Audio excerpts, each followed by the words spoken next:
This AskReddit user asks, what does a mental breakdown feel like? Not sure what it's like for others.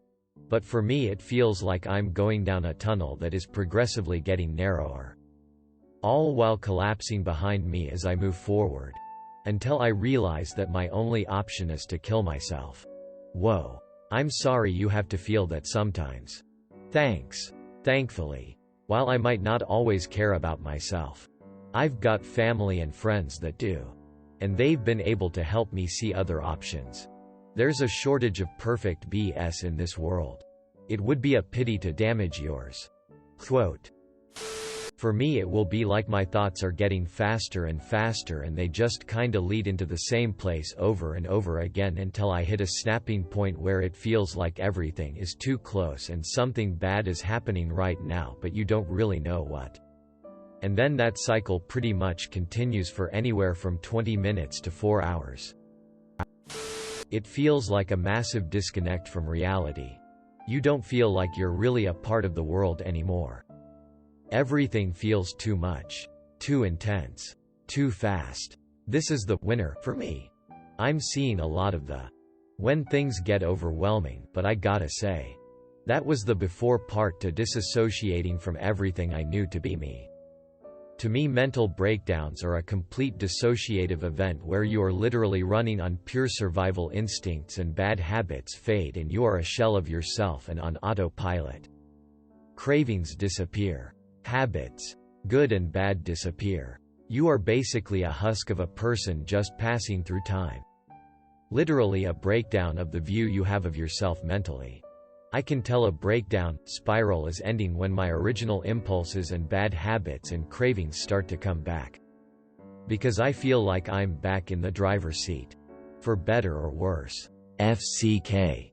This actually perfectly describes what happened to me after using psychedelics. I guess it forced me to break bad habits so that I could implement new good habits.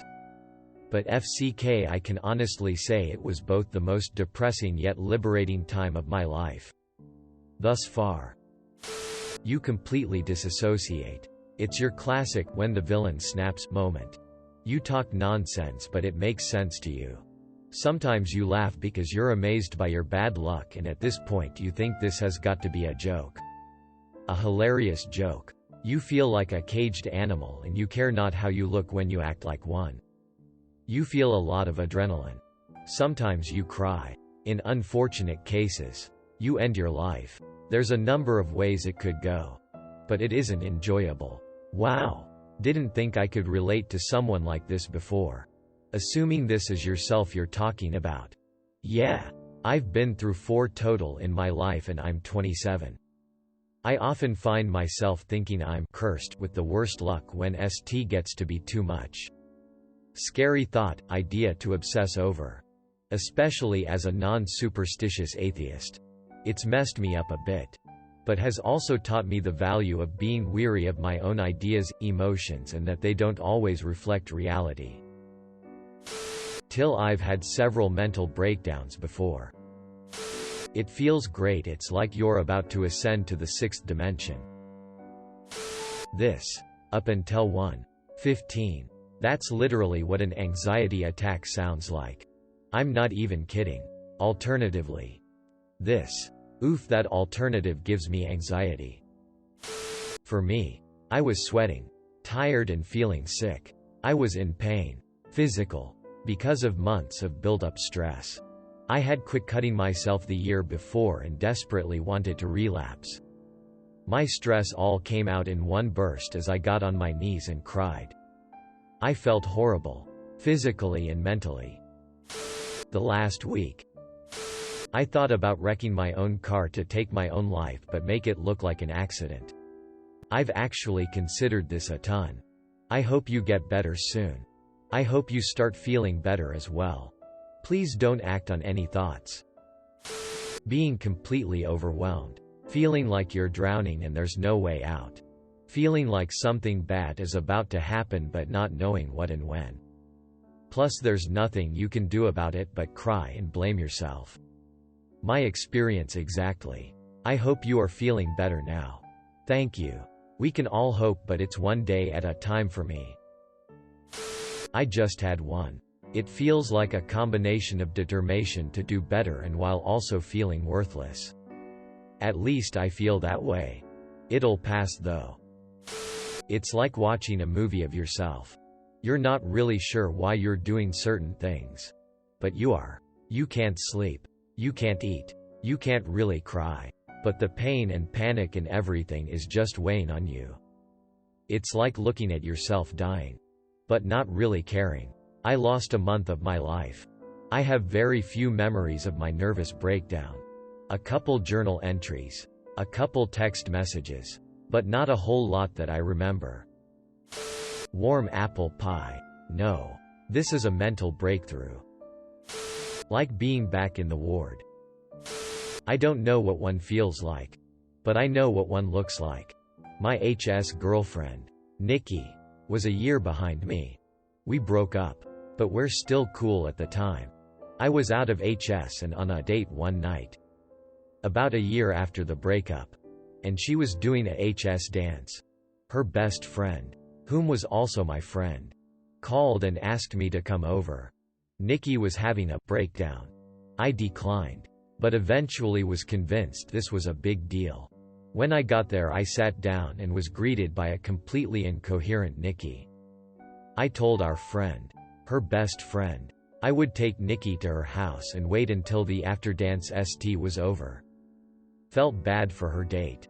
Luckily I had just received my 12 CDs from BMG. And just listened to my CDs and waited. Nikki cried. And slept. And cried. And cuddled. And cried. And slept. Etc. I'm still friendly with Nikki. And she doesn't remember this night. At all. It's like there's a tower in your head. And every time something happens, no matter how small, it's another block on this tower. And there's a line where the tower will start to sway. Like in an earthquake. And you don't know where the line is, but suddenly you add a block and this tower is super unstable. And there's nothing you can do to stabilize it. You have to wait till either it falls or the line moves higher. A breakdown is the moment the tower falls. And it feels like everything in your life is just tumbling down around you. Crushing you, and you have nothing to hold onto and nowhere to run. Then it stops. And eventually the smoke clears. And the tower starts again. Building on the unstable rubble from last time. Getting help is clearing the rubble and securing the foundations. Jenga. It's just like Jenga. At some point, you learn to build outwards. For me, it's a feeling of being completely overwhelmed and completely unable to do anything about the situation I'm in. That generally leads to panic attacks or breaking down and crying. Breaking down, crying being the much more favorable of the two in my experience. Yeah, same here. It feels like once it's over, you've put everything behind you and can move forward. Whereas the anxiety tends to stick around. I feel the exact same. Sleeping for no more than 5 minutes before the panic sets in. Some nights I would be lucky to get an hour's sleep. Then there's the never being hungry and gagging on food after a few bites. Whatever I did eat would pass right through. There's also the constant mind racing. The feeling stupid. I'm too stupid, I should die. The suicide ideation. Choking back tears a lot. It all swirls together into a feeling of dread. Helplessness. Until something changes and life goes on like normal until the next one starts. 2020, but entirely in your head. I wish 2020 was entirely in my head. All the emotional energy is being drained from you as thoughts swarm in your head. You want people to be away from you. But at the same time, you desperately need someone to comfort you. I had a panic attack. If that counts. I called in sick to work and ended up falling asleep on a recliner until it was dark. When I woke up, it took several seconds to escape whatever dream I was having. I think it was a nightmare. I felt anxious and worried. But much more than ever before. I was close to throwing up. No one was home. And the loneliness was crushing me. I ran upstairs to my room and held my dog in my stuffed unicorn and desperately tried to find out when my sister, brother or parents were going to get home. It was going to be at least a couple of hours. I ended up crying myself to sleep. I was 20 or 21 at the time, and haven't had one as bad as that night.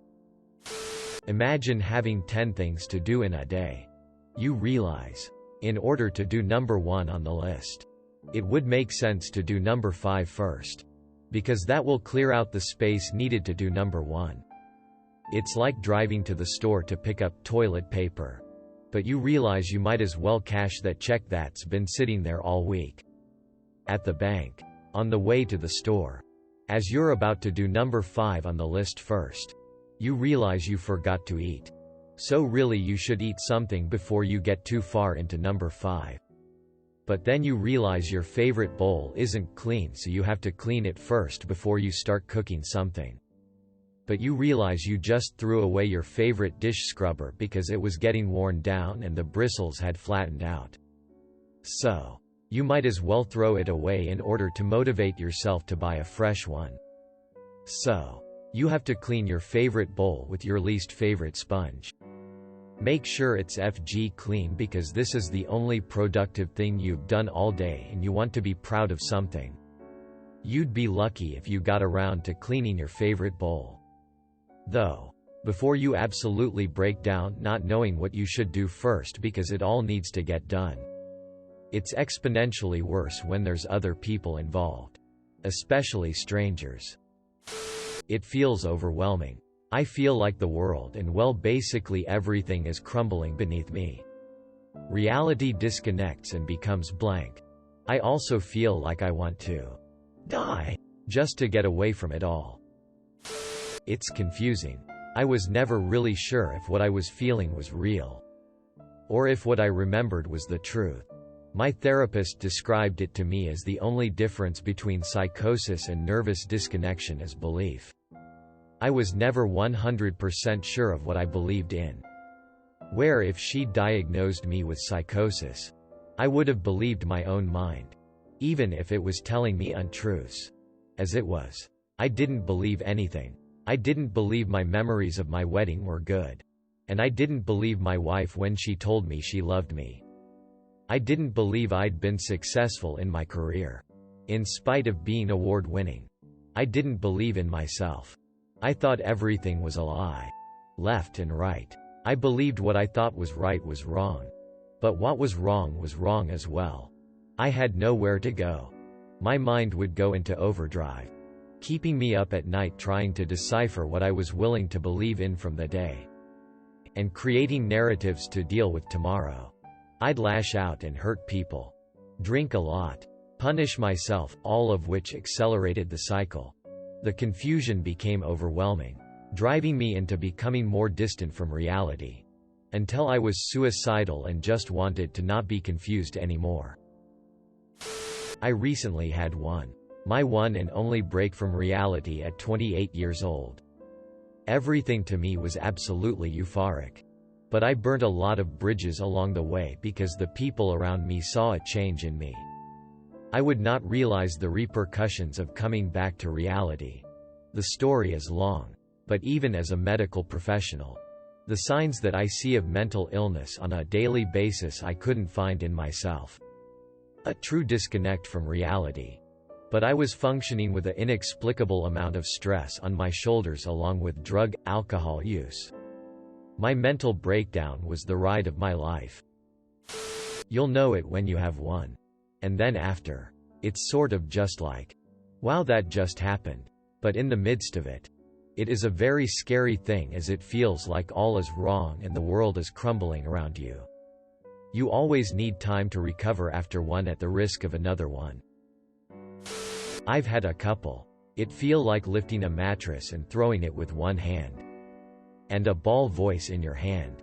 While dizzy and lights flickering all around you. You lose the sense to feel and can't think straight. Like you want to die but don't have the energy to kill yourself. An overwhelming feeling of not fitting in. Anxiety. Insomnia, just to name a few. From my personal experience anyway. Mine was different from the average person's because I'm bipolar. I think it would be. But it's a slow process of disassociating from reality. Feeling tremendous amounts of emotional pain. Eventually being unable to perform normal tasks. Eating. Moving. Showering. Staying sober. Lol. It was one of the most intense emotional experiences of my life. I was in such acute and incredible pain that I had to drink or hurt myself to escape from it. Eventually I attempted suicide, and it was one of the most intense feelings of my entire life. And before I was medicated and while I was institutionalized. Whenever I was sober I just tried to hurt myself because the pain was so overwhelming. So yeah. It feels like just the most intense high-level intoxicating emotional pain and a complete inability to understand, connect with reality, like that people actually do love you. This experience will end. Your boss isn't installing listening equipment in your office. Etc. Etc. Thanks for watching. Make sure to like and subscribe to the channel for more videos.